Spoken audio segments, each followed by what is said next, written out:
2015 जब एआई अभी भी हॉलीवुड मूवी का टॉपिक था, उस टाइम सैम एल्टमैन और इलॉन मस्क ने हाथ मिलाकर ओपन एआई लॉन्च किया। यह एक नॉन प्रॉफिट ऑर्गेनाइजेशन था। इसका मकसद एआई को इंसानों के लिए सेफ और ओपन सोर्स बनाना था। मस्क जो टेस्ला, स्पेस एक्स और न्यूरल लिंक के फाउंडर है, वो हमेशा से एआई के डेंजर्स को लेकर सीरियस रहे हैं। उनका मानना है कि अगर एआई को बिना रूल्स के चलाया गया तो यह इंसानी सिविलाइजेशन के लिए खतरा बन सकता है। इवन एक्सटेंशन का रिस्क भी हो सकता है, वरना फ्यूचर में एआई इंसानों के कंट्रोल से बाहर निकल सकता है।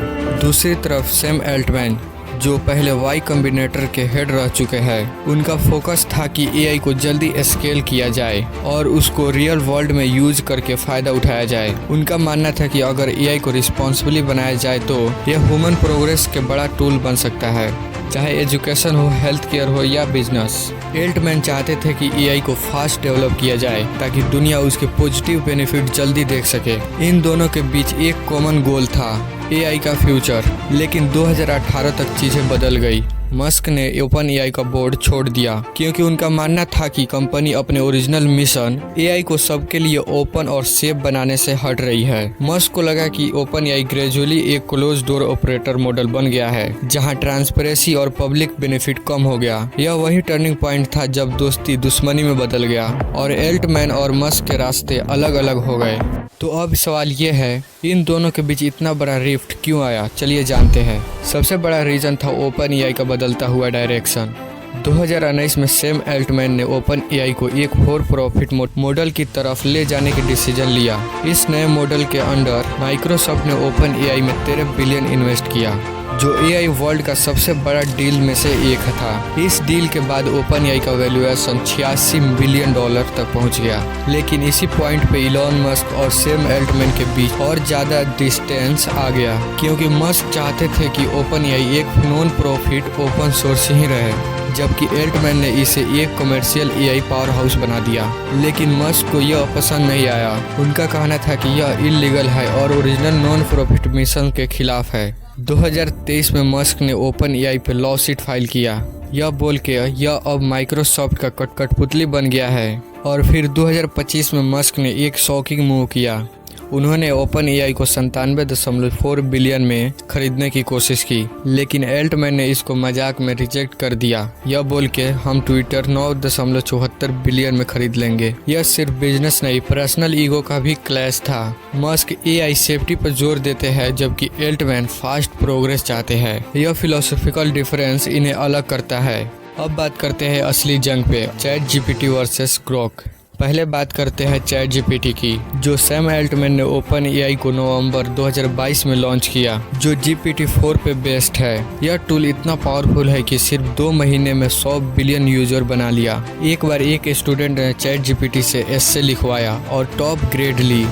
लेकिन मस्क कहते हैं कि यह टू वेक है, मतलब थोड़ा लेफ्ट लर्निंग बेस और सेंसरेड आंसर देता है, जैसे सेंसिटिव टॉपिक पर चुप रहता है। अब बात करते हैं ग्रोक एआई की।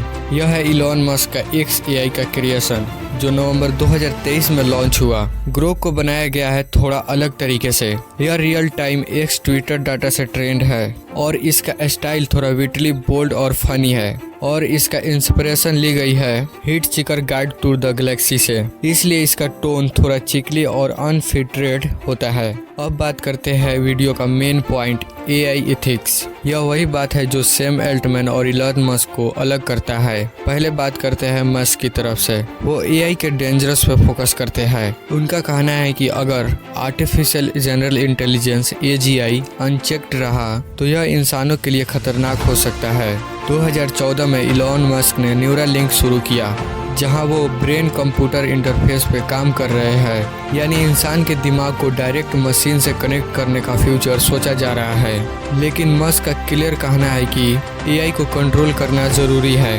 2015 में उन्होंने कहा था, AI could be more dangerous than nukes. उनके लिए एआई एक सीरियस एक्सटेंशनल थ्रेट है। अगर उसे बिना चेक के डेवलप किया गया तो यह खतरनाक हो सकता है।